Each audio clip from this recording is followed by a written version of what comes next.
Hello blog followers. Today we just wanted to do a bit of a video to look at a bit of division and planting of Gunnera, which a lot of you might not have looked at before, though if you've been to any very big gardens where they've got lakes or very big ponds or down to Wisley, it's actually quite a common plant now, and it looks a bit like rhubarb. We've dug some up so you can see it. It looks a little bit like rhubarb, but it's originally from South America. It gets a hell of a lot bigger than rhubarb.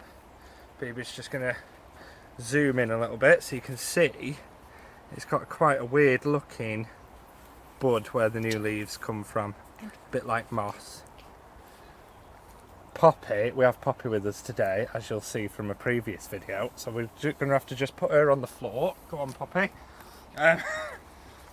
So quite a strange looking bud, quite a strange looking plant when it first comes out as well, because the new leaves are very spiny. The spines aren't very big now, but on the brand new leaves it's really quite weird looking. Really good foliage plant for around areas like ponds and things though, because it does need a lot of water to support itself, and this isn't very big at the moment, but when a clump gets big enough you can literally stand underneath it and a single leaf will shelter you from the rain. If you have a quick Google search of images, you'll probably see some classic images of people stood underneath it. It gets really big. So what we've done is relocated this from another corner of the plot, where I'm going to have to just now and again shout Poppy. Poppy! Poppy! Come on! Poppy! Oh, she's gone. No, she's coming back now. So, we've relocated it from another corner. It was one single clump, but it was getting a bit dry in that corner for it, and it was running out of room. So what we decided was to relocate it to here, round the pond. The ground itself won't actually naturally be much wetter for it, but it'll be easier to keep it wetter so that it gets nice and big. The only trouble is, as we've dug it up, we struggled to get it up as one clump, so it has split into 3 different clumps.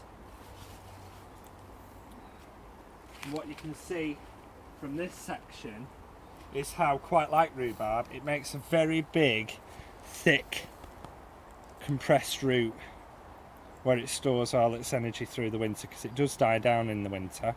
So we've had to literally just chop through that with the spade, and then that's come away from the other section it was. So it's got 2 smaller buds on there and quite thick roots. So it is a bit of a brute, but like I say, it's originally from South America, so it's quite surprising that it does so well in England anyway. It's relatively hardy as long as you cover the growing points of it. So in winter, when it does fully die down, what people tend to do in very big clumps is they'll use its own leaves, cut them off to cover over the growing point in little pyramids. So what we're going to do, because we've had to split it into 3, is plant them as 3 clumps put together in a triangular shape here, so that it forms a really big clump around the pond. So I'm going to dig a bit of a hole. I have already prepared, just to save a bit of time on the video, we have already sort of dug this over and taken out any of the very annoying couch grass roots and things like that which have snuck back in after we've planted it up. So all I need to do now is just dig a good sized hole. I think I'll do the biggest clump here, closer to the pond edge, and then the smaller ones can be near the path. Eventually, as it gets big enough, we'll probably have to move the path because it will be that big. So nice and deep. It's probably going to have to be a bit deeper, even deeper, I think, and wider.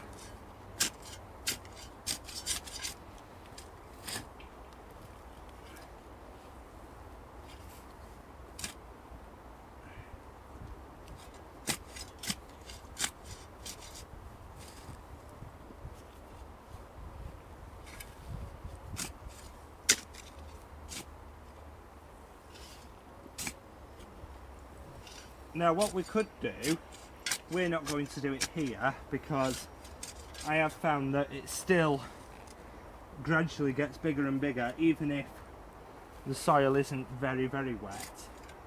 But what you could do, if the pond didn't regularly overflow and wet the area, is to actually put some plastic in the bottom of the hole, a bit like you would in an area that you wanted to make a bog garden, just to actually make drainage worse and keep the area nice and wet. And because it's quite thick and hungry, because it's very big but herbaceous, so it's using a lot of energy every year when it has to regrow.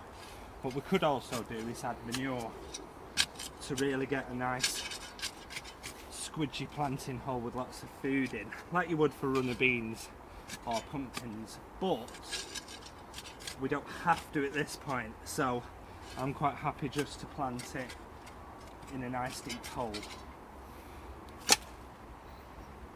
So I'm going to put this bit in first.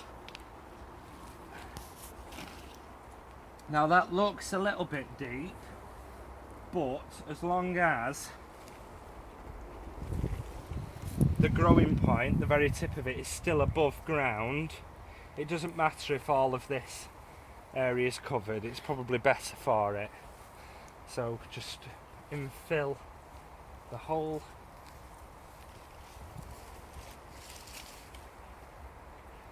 As much as we can.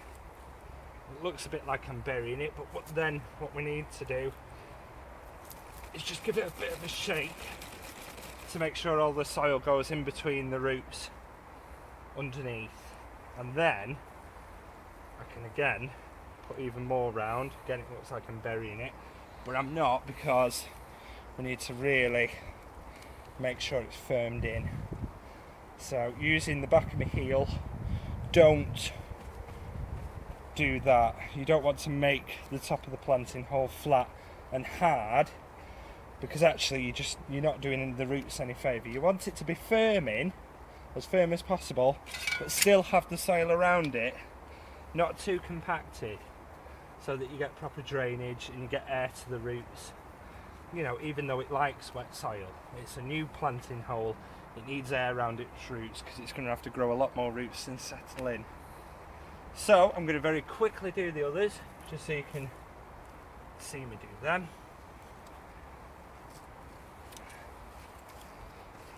So that's one down. If it's firmed in enough, you should be able to really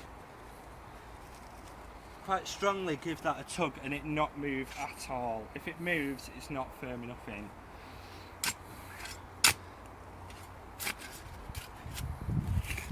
Bebe sometimes gets a little bit angry with me because I am quite naughty, and after she's planted, goes round and tugs everything. Goes round and does the tug test on things that she has planted properly, but because I'm a control freak in that area, I can't help but double check. So it's nice and deep. You get the smaller piece in there. And it doesn't matter that that area of the root's been cut through with the spade. It's dirty. It's a strong plant, it'll heal. It's not a wound that you have to be worried about with infection. It won't do it any harm whatsoever.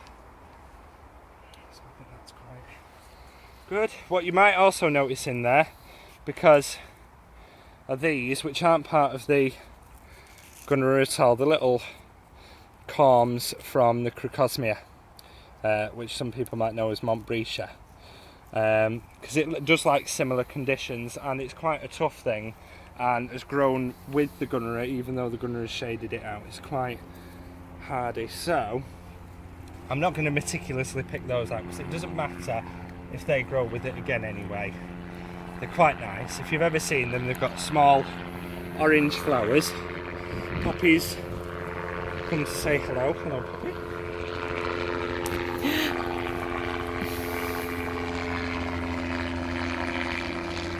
So rather than using the heel of my foot, it's a lot smaller, this planting hole. I can just use my fists. Poppy.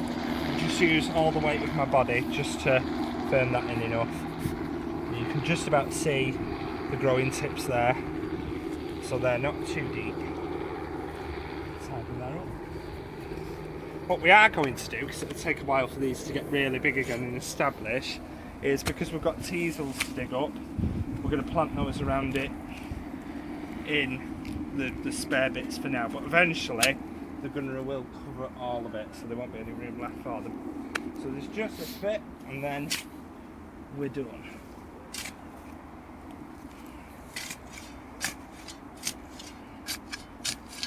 If you've got any questions, just write a comment underneath the post. If there's anything you want to ask us, I'm not saying we'll definitely know the answer, but we'll look it up if we don't and try and give you an answer or some advice.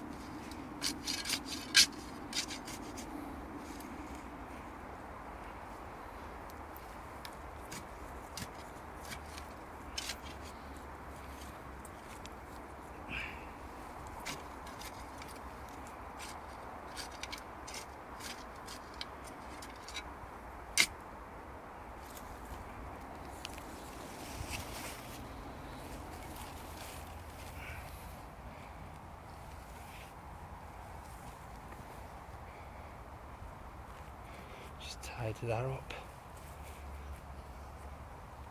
Thank you, Poppy. Are you actually going to help?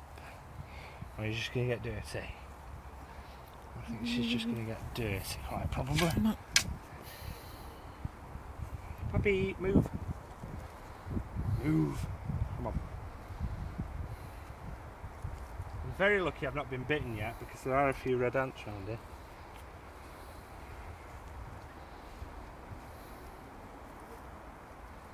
So just get quite a bit around it.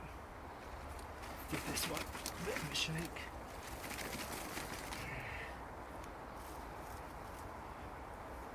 And then it's just a case of healing it in again. Put quite a lot of pressure down. One of the worst things you can do is to not firm things in properly. It's very easy to not firm them in properly, and you think you're being kinder because it looks quite brutal, but actually you'll just give the plant more problems because it'll move about, the roots won't be in contact with the soil, so they'll struggle to establish. So in lots of ways, always be a bit harsher, a bit rougher than you feel you want to be with plants, because actually most are really tough customers and they'll appreciate it. So they're firmed in, all we need to do is water them, but we're not going to video that. These we would just literally drench, put a sprayer on the hose maybe or something like that and just spray them for quite a while and get them really wet, especially now they've first gone in. But this time of year is quite good for planting because it means we're coming up to autumn. It's going to rain a lot anyway, so that'll help them establish. They're not losing water, it's cooler, they're wet. And then next year they should have a really good start and just start growing straight away. So what we'll try and remember to do is next year on the blog, when these have started growing again, maybe just have a quick look at these again, do some pictures or a quick video. So thank you for watching. I hope that was useful for people. The way I've done this with the Gunnera today, it's the same kind of method for any herbaceous perennial that dies down, that has a clump that you can split. It's the same principle. So just have a go, and I hope that's been useful. Thank you for filming, Bieber. You're very Any welcome. questions, just send them to us on the blog in the comments. See ya.